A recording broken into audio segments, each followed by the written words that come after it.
What is going on, YouTube? Chris with Journals, Comics, and Pop Culture, and I got an exclusive here today. The day has arrived. CGC has released a video showing us how they grade a comic book. Guys, this blows my mind that we have finally arrived to this day. Obviously, I'm very excited. I've been talking about this for a couple of years now. I'm sure, a lot of you have been talking about it. Everyone's had so many questions. There's been a lot of talk about the lack of transparency with CGC. And today, guys, we have it, at least to a certain extent. Now, I'm going to play this video and we're going to watch it together, guys. So if you haven't seen this video, sit back. We're going to watch this 5 minutes of it here. If you've seen it, just fast forward until the video is done, and then you can listen to my take and what I feel about it. But key thing to point out is when the grader introduces himself, he says the word transparency. He talks about, we wanted to do this in order to have more transparency. So very, very ecstatic about that. But guys, let's take a few minutes and let's watch this video together.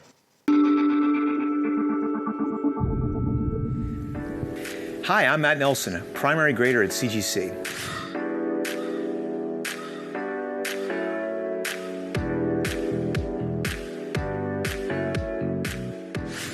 Collectors often ask us how we grade comics, so we thought, in the spirit of transparency and to have a little fun, we'd show you exactly how we do it.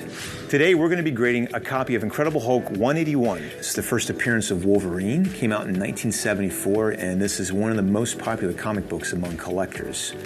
As you can see, we've graded it a 3.5 with off-white pages, and I'm going to show you how we arrived at that grade. When I grade a comic book, I use a checklist. There's a first impression, then identifying any variants or pedigree, followed by a page count, and then assigning the page quality. Then I do a detailed restoration check, and then assess all the defects to arrive at a final grade.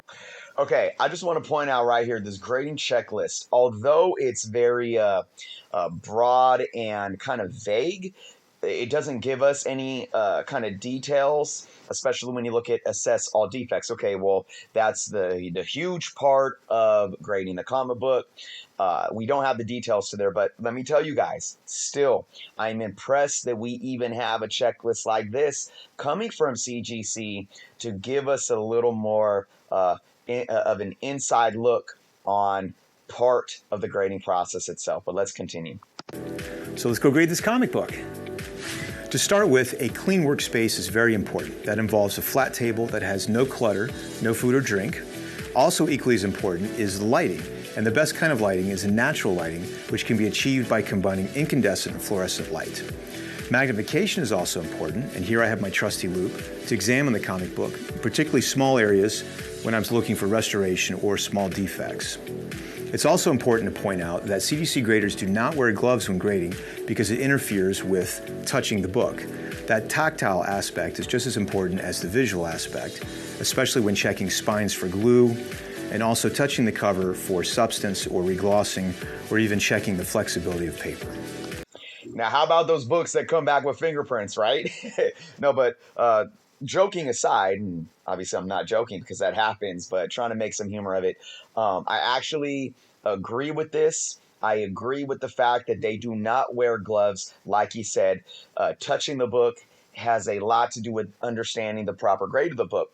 I will say, though, for those individuals that have gotten books back with fingerprints, the graders need, obviously, to be taking the proper protocol in terms of washing their hands and ridding their hands of any excess oils before they actually go ahead and touch somebody's book, right? Let's proceed. So my first impression of this copy is that it's not a high-grade copy. It's more mid to low grade, and that's due to several defects I'm seeing on the front cover. It includes a piece out at the corner, some creasing on the cover that breaks color, spine stress lines that also break color, and a large light stain in the logo.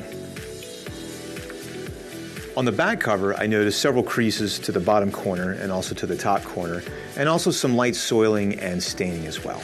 Now I'm going to count the pages. This step is very important because if a comic book is missing any pages, wraps, or coupons from the interior, it can adversely affect the value. This copy of Hulk 181 has 16 pages, and so we'll start from the back and begin counting the interior pages. 1, 2, 14. All right, remember the video that CGC released sometime, was it late last year or early this year, maybe like in January, about the book, the Superman #1 at the con, and the individual flipping through it. I'm wondering if this is the same guy. I'm trying to look at the hands. Do I recognize the hands, right? But I'll tell you, the way that this individual flipped through this book, so much better. You could tell that they seem confident with how they're handling the pages and flipping through them, but they're taking their time one page at a time. Whereas in that other video, they were flipping through it like they were Flash racing Superman, right? But here's my thing. How do we know how they flip through the books? When the cameras aren't on, we don't, obviously. And another really interesting thing that I noticed, that I would bring up questions, and I'm not saying that, this is negative or positive or whatever. It's just something that I'm questioning. This individual is wearing a watch and a ring, wedding ring, I'm assuming, obviously. And although I wouldn't want anyone to lose their wedding rings, do they wear rings and jewelry, such as watches and whatnot, while handling these books, where that a ring or maybe a watch, if it gets in the way of the book or can accidentally scratch the book or get stuck to a page of the book, those are some things that would concern me. So I would like to see CGC graders take off all jewelry before handling a customer's book. Let's continue. 15 and 16. So all 16 pages are there, which makes this copy complete. It's important to point out that every copy of Hulk 181 has a marble value stamp on page 10. Oftentimes the stamp is cut out, and if it is, it can adversely affect the grade of the book. Now I'm going to perform a restoration check. The most common restoration found on Hulk 181 is color touch, which is usually on the spine or somewhere on the front cover. I'm looking at all the creases and spine stress lines, and I see that they're still white, which means that no one has used any color to fill those spots in. So I don't think this copy has any color touch. Next, I'm going to run my thumb up and down the spine to check for glue, any hardness or crustiness. I don't feel any, which rules out spine splits or any staple reattachments.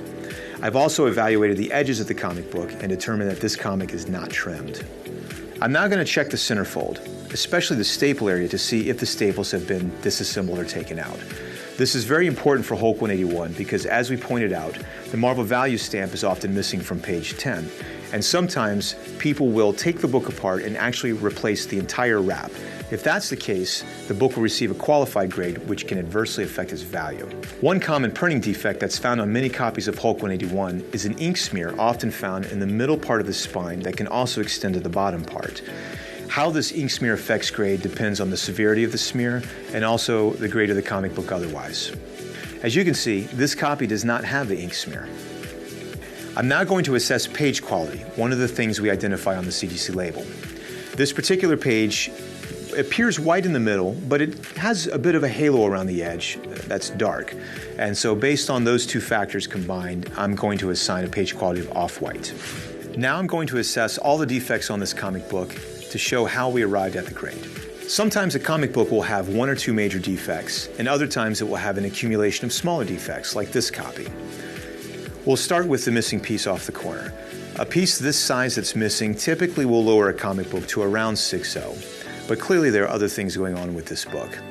Now, I want to stop right there and point that out. That one chip alone, he said, will knock a book down to 6.0. So that gives you a reference, guys, for when you are sending your books in or getting your books back.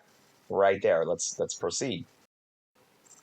Bringing in the creases and the spine stress lines, that's going to drop the book down to about a 4.5. And finally, the stain in the logo is going to bring it down to a 3.5. Okay, that's big right there. Stain in the logo, a water stain, right? Or moisture damage, some type of stain is bringing it down 2 grade points, a full grade number from a 4.5 to 3.5. So for me personally, and some of you have heard me talk about my Fantastic Four 74 that I thought was a 9.0, ended up coming back a 7.0. That book had what looked like a not even a dime size possible stain. That could have been a moisture stain. I don't even know. And people were, ragging on me saying, well, that right there, would bring it down all this. And, so technically, if everything else was on point, taking it down all the way to a 7.0 is kind of questionable, but interesting for me, from my personal experiences with my books, to hear that. But let's continue here. You bring all of those defects together. So there you have it. That's how I arrived at a 3.5 grade with off-white pages on this Hulk 181. So I encourage you to apply these concepts to your own comic books when submitting them to CGC to test yourself. I did this for many years before I joined the team. Make sure to follow CGC on social media. If you like this video, hit the like button. If you want to see more videos like this, subscribe. And if you have any questions about the grading process, make sure to leave it in the comments section, because we're going to be answering questions in future videos. Thanks for watching. See you soon. All right, guys. There it is. There it is. So, look, my take on this, guys, is that,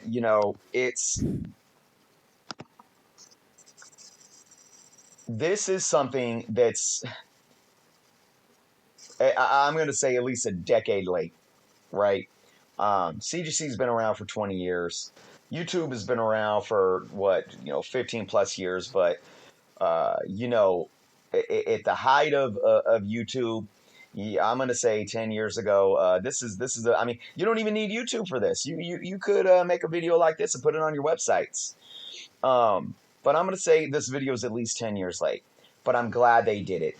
CGC needed to do this, and I appreciate the fact that they did. Let me say this, though. This doesn't answer all the questions. For example, I would like to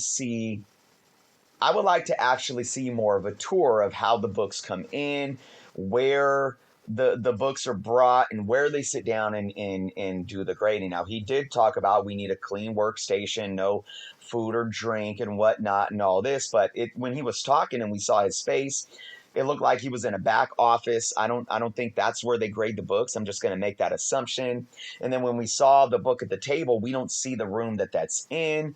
So we don't see the book come out of the warehouse, out of the package, out of the poly bag, onto the table, into the grading, and then into the slab. Like, that's another thing I would like to see. I would like to see the book be put into the slab and see how that's put together. That's just really cool. And I talk about this a lot. I've used the Jelly Bean Factory, because Jelly Belly, I live close to the Jelly Belly factory. And I went on a field trip there as a kid, and you see how the jelly beans come in and how they're made and boxed and everything. It's really cool, really fun, like Willy Wonka Chocolate Factory experience, right? I just think it would be really cool to see the process from beginning to end. So we didn't get that here. Now, when they went to the actual towards the end of the video, where they talked about, where it was like that. Looking at the rip on the bottom of the cover is going to automatically bring it down to a 6.0. Or then you look at the spine ticks and what's going on over here, and that's going to bring it down to a 4.5. He didn't really give specifics. So when you give an example of, say, the Overstreet Guide to Grading Comics and their platform that they use and their chart, it's very specific. He didn't give specifics here, but he gave at least ideas on what they're looking at and how you can measure that. Really broad still. I would have liked more specifics, but hey, it's better than nothing. And that's what I am enjoying about this video. This is better than nothing, guys. I think this is how I want to wrap this video up, and this is the point I want to make to each and every one of you. And I said this about Go Collect. Remember when I did the video about Go Collect calling out their author, their blogger, for stating opinions as fact? It says we do not support this. This is not okay. Same thing with CGC. I said the same thing here. I'm going to say with CGC. Keep speaking your voice. CGC made this video not because they were bored twiddling their thumbs saying, hey, I have an idea. Let's make a video showing how we grade a book. They did it because of you and me and everyone else. They did it because of all of us speaking our mind saying we demand transparency. And they said that in the beginning of the video. In an attempt at transparency, I believe we're close to the words that he spoke. That means a lot. So guys, your voice matters. And as a businessman, coming from a business perspective, okay, if the business strays from what the customer demands, the business will no longer be successful. And right now, the customer is demanding transparency, and we need to keep demanding more. We need to keep demanding what we want, what type of service that we want from a company like CGC and CBCS and PGX and EGS and every other grading company that we send our books to. We hold the power in our purchasing dollars, guys. So, with that being said, keep up the good work. Keep asking the questions. Keep communicating within the community. Keep communicating to these companies. And I do believe that we are going to continue to see more and more transparency, because more transparency for these companies means more financial success in the long run. So, with that being said, if you guys haven't subscribed to the channel, please do so. Thank you for watching. Leave some comments below. Let me know what you guys thought. And until next time.